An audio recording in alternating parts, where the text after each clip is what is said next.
নমস্কার বন্ধুরা, ডলি রন্ধনশালায় সবাইকে স্বাগত।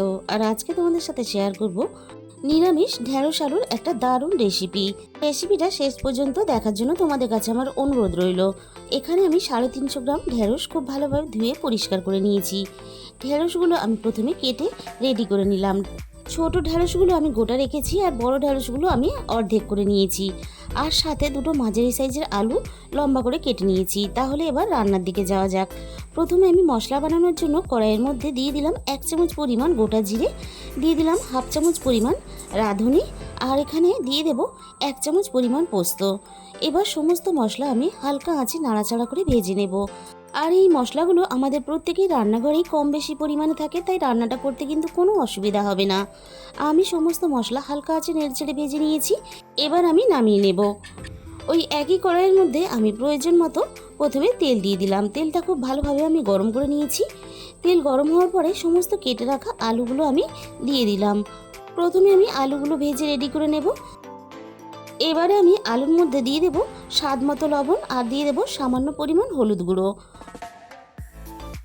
লবণ আর হলুদ দিয়ে আমি প্রথমে আলুগুলোকে নাড়াচাড়া করে মিশিয়ে নিয়ে আলুগুলো খুব ভালোভাবে লালচে করে ভেজে নেব। আলুগুলো দেখো আমি খুব সুন্দর করে লালচে করে ভেজে নিয়েছি, তোমরা দেখেই বুঝতে পারছো। আলুগুলো আমার ভাজা রেডি হয়ে গেছে। এর থেকে বেশি আমি আর ভাজবো না। এবার আমি সমস্ত আলুগুলো তেলে থেকে ছেঁকে তুলে নেব।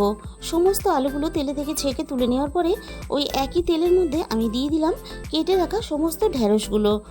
এবার আমি ঢেঁড়সগুলো মিনিট 5 মতো নাড়াচাড়া করে একটু ভেজে নেব। ঢেঁড়সগুলো কড়াইয়ের গায়ে এভাবে একটু ছড়িয়ে দিয়ে আমি একটু ভাজা ভাজা হতে দেব। এবার আমি ঢেঁড়সের মধ্যে দিয়ে দেব স্বাদ মতো লবণ, আর দিয়ে দেব সামান্য পরিমাণ হলুদ গুঁড়ো। এবার আমি লবণ আর হলুদ গুঁড়ো দিয়ে ঢেঁড়সটাকে খুব ভালোভাবে নাড়াচাড়া করে ভেজে নেব। ঢেঁড়স একটু নাড়াচাড়া করে ভেজে নিতে হবে, তার কারণ ঢেঁড়স একটু ভাজতে সময় লাগে। তাই ঢেঁড়সটাকে আমি এইভাবে একটু কড়াইয়ের গায়ে ছড়িয়ে দিলাম। আবারও আমি ঢেঁড়সটাকে নাড়াচাড়া করে দেখো খুব ভালোভাবে এখানে ভেজে নিয়েছি। এবার আমি সমস্ত ভাজা ঢেঁড়সগুলো কড়াই থেকে তুলে নিলাম।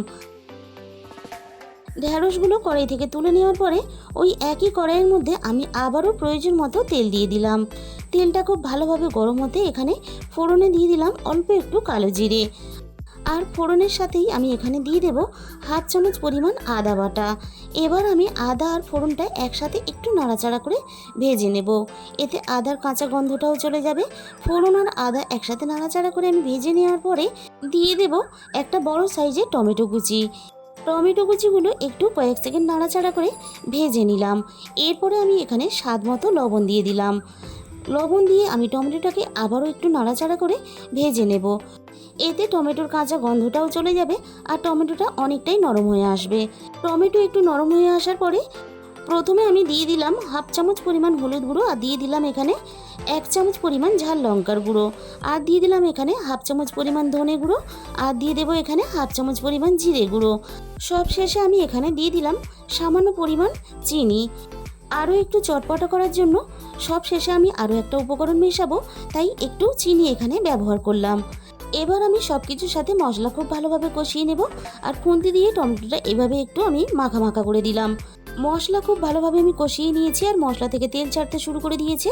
সামান্য পরিমাণ জল দিয়ে দিলাম। এবার আমি এখানে ভেজে রাখা আলু আর ঢেঁড়সগুলো দিয়ে দিলাম। এবার আমি ঢেঁড়স আর আলু খুব ভালোভাবে মশলার সাথে মিশিয়ে দিয়ে কষিয়ে নেব। আর এই রান্নাটা একটু ঝাল ঝাল করে করলে খেতে ভীষণই ভালো লাগে, তবে ঝালের পরিমাণটা তোমরা তোমাদের নিজেদের মতন করে ব্যবহার করবে। ঢেঁড়স আর আলু আমি এখানে খুব ভালোভাবে কষিয়ে নিয়েছি। এবার আমি প্রয়োজন মতো জল দিয়ে দেব। আমি এই রান্নাটা ভাতের সাথে খাওয়ার জন্য বানাচ্ছি, তাই আমি কিন্তু এই রান্নাটা একটু ঝোল ঝোল করব। আর একটু ঝোল রেখে এই রান্নাটা করবে, খেতে ভীষণই ভালো লাগে। সব কিছু খুব ভালোভাবে একসাথে নাড়াচাড়া করে মিশিয়ে দিয়ে আমি ঢেঁড়স আর আলুগুলো খুব ভালোভাবে সিদ্ধ হতে দেব। আমি এখানে ঢেঁড়স আর আলু সিদ্ধ হওয়ার জন্য ঢাকা দিয়ে দিলাম। ঢেঁড়স আর আলু সিদ্ধ হতে থাক। যে ভাজা মশলাটা আমি রেডি করেছিলাম সেটা খুব ভালোভাবে ঠান্ডা হয়ে গেছে। আমি হামানদিস্তার মধ্যে নিয়ে নিলাম। এবার আমি গুঁড়ো করে নেব। তোমরা চাইলে কিন্তু মিক্সিতেও এই মশলাটা গুঁড়ো করে নিতে পারো, কারণ এই মশলাটা আমি খুব বেশি দানা দানা রেখে দেখো গুঁড়ো করিনি, বেশ মিহি করেই গুঁড়ো করে নিয়েছি। আবারও আমি রান্নার দিকে চলে এসেছি। এবারে ঢাকা খুলে দেখে নেব। দেখো ঝোলটা কিন্তু আগের থেকে অনেকটাই টেনে গেছে আর ঢেঁড়স আলু খুব ভালোভাবে সিদ্ধ হয়ে গেছে। আর এইভাবে রান্না করলে যারা ঢেঁড়স খেতে পছন্দ করে তারা তো খাবেই, আর যারা না পছন্দ করে তারাও কিন্তু খেয়ে ফেলবে। ভাজা মশলাটা আমি এখানে দিয়ে দিলাম। এইভাবে ভাজা মশলাটা দিয়ে তোমরা যখন রান্নাটা করবে তখনই কিন্তু তোমরা বুঝতে পারবে যে রান্নাটা কতটা স্বাদ হতে পারে। কারণ রান্না করার সময় রাঁধুনি কিন্তু বুঝতে পারে রান্নাটা কতটা স্বাদ হয়েছে।